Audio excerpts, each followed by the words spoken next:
ভাই আমরা আগুনের সংবাদ পাওয়ার সাথে সাথে 2টা ইউনিট সাথে সাথে পাঠিয়ে দিই।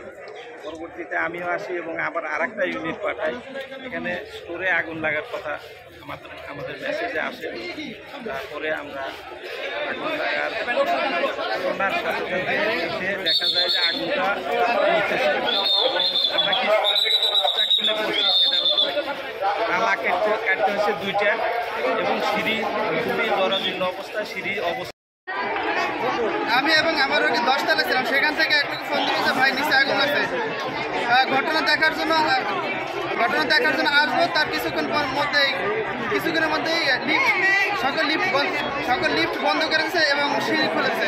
সিঁড়ি খোলার পরে নিচে আসি, নিচ থেকে 5 তলা পর্যন্ত সকল রুমে ধোয়া এবং ধোয়ার গন্ধ ছড়ে গেছে, যা আমাদের শ্বাস নিতে খুব কষ্ট হচ্ছে। যার কারণে আমি এবং আমার রোগী সহ আমরা নিরাপদে বের হয়েছি, কিন্তু অনেক কষ্টে বের হয়েছি, কারণ সিঁড়ি চাপা হওয়ার কারণে আমাদের অনেক বের হইতে কষ্ট হয়েছে। তো এই বিল্ডিংয়ে কিছুদিন পরপরই আগুন লাগে, আবার যে লাগবে না তার কতটুকু শিওর, আমাদের জানের জীবনের নিরাপত্তা কতটুকু, আমরা এটা সরকার মহোদয়কে দেখার জন্য বিশেষভাবে অনুরোধ করছি এবং কর্তৃপক্ষের নিকট জোর দাবি করছি যে এই বিল্ডিংয়ে সামনে যাতে না ঘটে তার জন্য ঘটনা তদন্ত করে খতিয়ে দেখার জন্য অনুরোধ করছি। ভাই আগুন ধরছে, ভাই আগুন শুনে এই তাড়াহুড়াতে আমার লাগছে। ঘটনা হয়েছে মানে আমরা তো সকালে আর কি চা নাস্তা করতেছি, এমন টাইমে মনে করেন কি রুমের মধ্যে ধোয়া দেখে আমরা আর কি একটা লোক এসে বললো কি আসতে বললো গোপনে যে আগুন লাগছে, আমরা আস্তে আস্তে বেরোবো। তখন আমরা রুগী নিয়ে আস্তে আস্তে আর কি নিচে নামতেছি, তখন ওই ধোয়া নাকে মুখে গেছে। যাওয়ার পরে আর কি আমাদের এই শ্বাস প্রশ্বাস একরকম মনে করেন বন্ধ হয়ে গেছে। রুগী নিয়ে খুব দ্রুত নামছি আর কি, এই পর্যন্তই। বলেন তো, একবার নামতে গেছি সবাইকে আগুন থামিয়ে গেছে, আর যা লাগবে না। পরে দেখে দূর দূরে মানুষ সব নেমে আসতেছে, আমরাও নেমে এসেছি। আর কিছু করতে পারিনি, বাইরে আসি ওই সিঁড়ির পার পাড়ায় যাচ্ছি, সিঁড়ি মিলে গরম হয়ে গেছে আর সময় অন্ধকার হয়ে গেছে।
একটা কেপিআই এই 500 বেডের হাসপাতাল, আপনারা জানেন এটা 1000 বেডে উন্নীত হয়েছে। এটা আমরা গত 1-1.5 মাসে 3বার এটা নিয়ে আগুন লাগবে। আমরা খুবই আতঙ্কিত এবং আশঙ্কিত, এবং এই আগুন লাগলে আমাদের বিপুল পরিমাণ প্রাণহানির সম্ভাবনা থাকে। আজকে যে আগুনটি লেগেছে স্টোর রুমে, যদিও আমাদের হাসপাতালের মূল যে রুগীরা থাকে ওয়ার্ডে ছড়ায়নি, তবে জায়গাটা খুবই কনজাস্টেড। এখানে পানি দেওয়া, প্রবেশ করা, রাস্তাঘাটগুলো সব বন্ধ ছিল। সিঁড়িতে ওঠা ঢোকা, তালা ভেঙে ফায়ার সার্ভিস খুব দ্রুত রেসপন্স করার কারণে এটা দ্রুত নিয়ন্ত্রণ করা সম্ভব হয়েছে। ভিতরে অনেক নতুন নতুন মেশিন ছিল যেটা পুড়ে গেছে। আমরা এটা নিয়ে তদন্ত কমিটি করছি আমাদের বিজ্ঞ অতিরিক্ত জেলা ম্যাজিস্ট্রেটের নেতৃত্বে। এখানে পুলিশ সুপারের প্রতিনিধি, ফায়ারের প্রতিনিধি, হাসপাতাল, স্বাস্থ্য প্রকৌশল এবং গণপূর্ত বিদ্যুতে সব প্রতিনিধি নিয়ে একটা আমরা কমিটি করছি, যেটা 7 দিনে রিপোর্ট দিবে এবং হাসপাতালে আগুন থেকে বাঁচার উপায় তারা সবাই মিলে বের করবে, সেই অনুযায়ী সুপারিশ করবে। আমরা এই হাসপাতাল একটি গুরুত্বপূর্ণ কেপি, এটাকে আমরা নিরাপদ রাখার জন্য সবাই মিলে চেষ্টা করব। তো ডিজাইনের ত্রুটি যেটা তো এখন সংশোধন করা খুব কঠিন। এখন বিকল্প সিঁড়ি যদি করা যায় তাহলে হয়তো এটা কিছু রিলিফ পাওয়া যেতে পারে। আমরা এই বিষয়টি নিয়ে তদন্ত কমিটি সুপারিশ করবে, সুপারিশ অনুযায়ী আমরা স্বাস্থ্য মন্ত্রণালয়কে বলবো এই অনুযায়ী যাতে তারা একটা ব্যবস্থা করে দেয়, যাতে আগুন লাগলে দ্রুত একটা এক্সিট পাওয়া যায়। এই অগ্নিকাণ্ডের সূত্রপাত হয় সকাল পূর্ব সময়ে।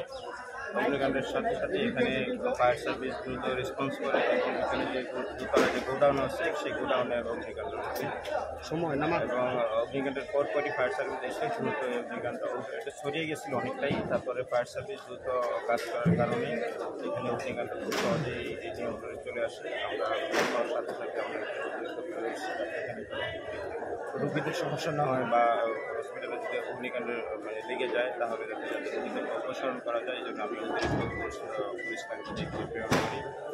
এখন আগুন নিভে গেছে, যে ডিসি মহোদয় নতুন কমিটি গঠন করছে। এই কমিটি তদন্ত রিপোর্ট পাওয়ার পরে হয়তো এখানে যে সুপারিশ করা অনুসারে যদি ভবিষ্যতে কাজ করা সম্ভব হয় তাহলে এটাকে ঝুঁকিটা কমে আসবে। আদারওয়াইজ সেই ঝুঁকি নিয়েই এই হসপিটালটা চলছে।